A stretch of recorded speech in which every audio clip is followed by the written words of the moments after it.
Hello friends, and welcome to Let's Build a Castle Part 3 with me, Sjin. Let's jump straight in. Today we're going to be doing the towers, or rather a tower on the right, the taller one, and the walls of the main building in the centre. As you can see here, I've marked off with red blocks the spaces I want to be the windows, and then what I'm doing with the spaces in between is just trying different materials, seeing what I feel works. So this is something that you should do yourself when you're building something. Trial and error is the best way to find what you think works and what you think looks good. I've tried a bit here with stone bricks, half blocks, all kinds of things, all kinds of ideas. Ultimately, I decided that putting too many different types of blocks together makes the scene look a bit busy. So I've gone for pure stone bricks, dark stone bricks, with glass windows and the marble half blocks, the stone half blocks, making a slight little indent, little ledge in front of the wall, and put roses in between. The middle bit there that I haven't put roses in front of is going to be the front door, and as you can see, I built an archway there with the half blocks, and then I've moved on to the tower on the left and opened that up so that I can build the wood here that will be the floor on the first level.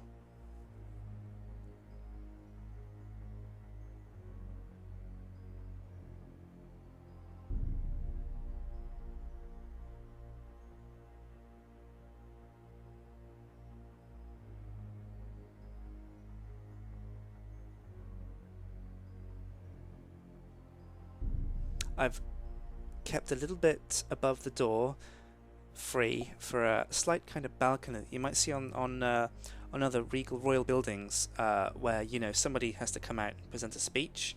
They do so on a balcony overlooking the front courtyard, and so I've put that there, and then added crenellations finishing off the front of the wall, and then started to move on to the other walls around the side. It looks like a different colour there of stone bricks. However, I assure you it's the same stone bricks, just the lighting has caused it to look a different shade. I've built the walls up to the same level that I've built the front wall, and finally finished off with the third wall there, the L-shaped wall around the side. Once the walls are done, it's a case of clearing out the mud and dirt from the bottom of the tower, filling that with wood, something nice to put our feet on, something a bit more solid than soggy dirt, and then I've gone around and replaced the stone brick again with the same bricks that we used on the first tower, the stone half blocks, the marble half blocks.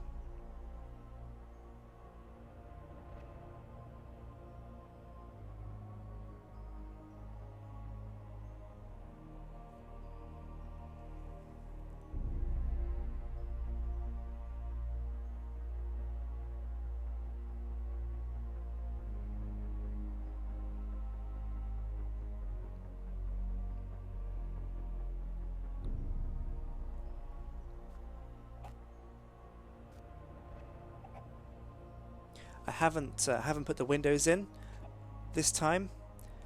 While I'm building it, I've marked off the levels that will be the floors, but what I'm going to do is put the windows in once I've built the tower all the way to the top, since I'm not entirely sure how I'm going to do the windows, if I'm going to repeat the windows scheme on the tower from the other one, or if I'm going to do something completely new. All I know for sure with this tower is that I'm going to go higher than the other one.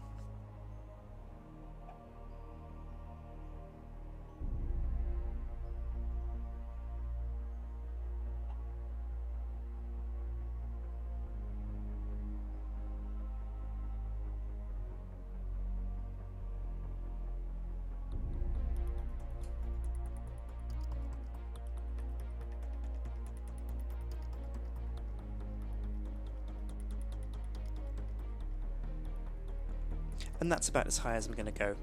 Here I'm building the windows, and I have decided to stick with the same pattern that you saw on the first tower. Instead of going much higher as I thought originally I would with this tower, I've decided just to go one floor higher. This means that when we make the back towers a lot higher than the front two, it'll create that kind of stairway effect where the back's high and the front's small. it'll improve the overall visual feel and look of the castle. As you can see here, the scheme is somewhat mirrored, although I wasn't quite sure if I wanted to keep this window pattern, because even when you add a bit of depth to a structure, if you kind of have any kind of repeating pattern, it can look a bit predictable, a bit bland, and also you run into the risk of, with this tower especially, it looking like a block of flats, which is the last thing we want, because it's a castle and it's not a modern building at all.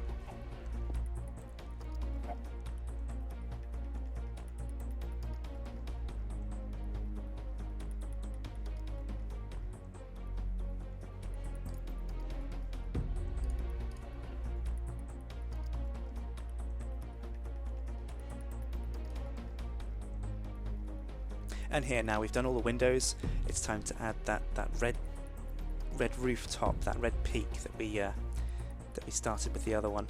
We're going for exactly the same kind of setup, and because the tower shares the dimensions of the other one, it's much easier just to copy exactly what we did with the last one. So from time to time I'm running over to the other, or kind of rather flying over there to see what I did with the previous tower, so that I don't make any mistakes. I want everything to be the same. Like, I want a level of symmetry with the rooftops here.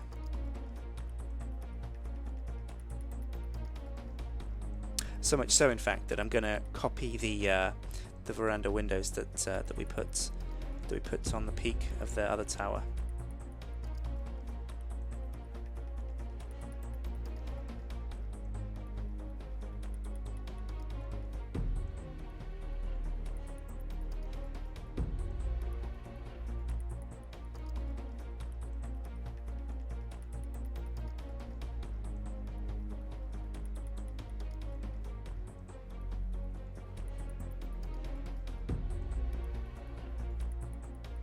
And there you go.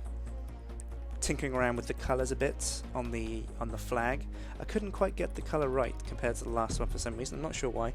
Maybe I remembered wrongly which colour I used. So in the end I just picked cyan wool, and I went back and changed the wool on the other castle to be cyan wool as well on the other tower. And here I am, building in the windows, building in the floor for the attic room there, and building those veranda windows at the sides of the tower.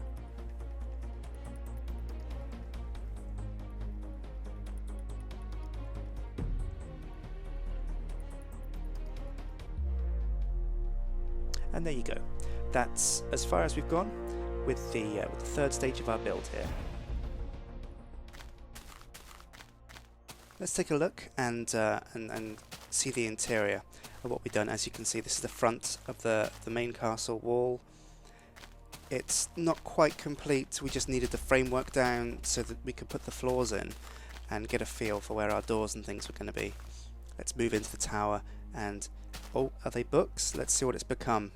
Wow, it's become the library, the great library. Every single book you could ever want, ever imagine reading, you'll find in here. So things from, say, Harry Potter, perhaps, might be here, Game of Thrones, one of my favourite series, Wheel of Time, Bill and Ben, Go to School, Cat in the Hat, My Little Pony, yeah. As you can see, the first level we've got a couple of couches here for people to sit down, cross their legs and say, oh, I quite like this book, you know, I've been reading this book. What book are you reading? Oh, let me see that. Let's sit down, have some, you know, civil discourse about the books contained in this library, about the latest edition of Mages Go Wild. The stairs in this tower are at the side, you see. We've kind of moved away from the spiral in the centre that we had in the first tower, because it takes up a lot of space having that kind of staircase, and this one tucked away at the side gives us a lot more room to properly furnish and decorate the interior of the tower. And with a library this size, every single square inch we could pack a book into counted. It's pretty much how you see it. Although we made one modification.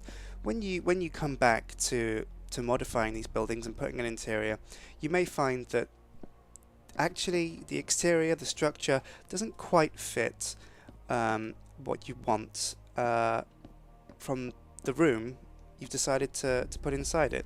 And since this was a library and this this top level leans out like this, I decided to go for a kind of balcony there, as you can see, for people to stand on and enjoy some sun. Throw a deck chair out there, and oh, looks like we missed a couple of holes there. Don't want to fall through those. That's a hairy situation right there. Fall down all the way through there, you'd be finished. But yes, we put a balcony for people to, you know, put a deck chair out and maybe get some sun while they read the book. And obviously we're coming up to the attic now. And what better a place to put the Alchemy Lab? As you can see, this is the chests where you might store your ingredients, your components, vital for making these potions, health potions, mana potions. Maybe Fumblemore could come up here and cook himself up some Viagra or something. Cauldron here, crafting tables, oven, railings to make sure Fumblemore, you know, doesn't kind of slip on a banana skin or something, or a spilled potion and break his back or his neck or his funny bone. Giant cauldron in the middle here with some strange blue liquid. Do you want to take a taste of that? Maybe risk it. Maybe you'll grow 10 inches. Maybe you'll grow 10 meters. Maybe you'll just fall over and die. And here we've got the ingredients crusher. If you come back here and you've got your gargoyle's eyes, your zombie brains to put in the potions, but you can't quite just chuck them in the potion, so you want to crush them first. And there you have it. That's been the third installment of Let's Build, where we've completed the second tower, sorry, and furnished it slightly and taken a look at the walls on the main castle block. Next time we are going to be visiting the two towers at the back, and probably be putting a roof on the main building, so that you'll see the whole picture will start to come together, and we'll finally be one step closer to finishing this colossal castle. So I've been Sjin, and this has been Let's Build a Castle. I hope you've enjoyed your time. I hope you've enjoyed the video, and subscribe, and we'll see you next time.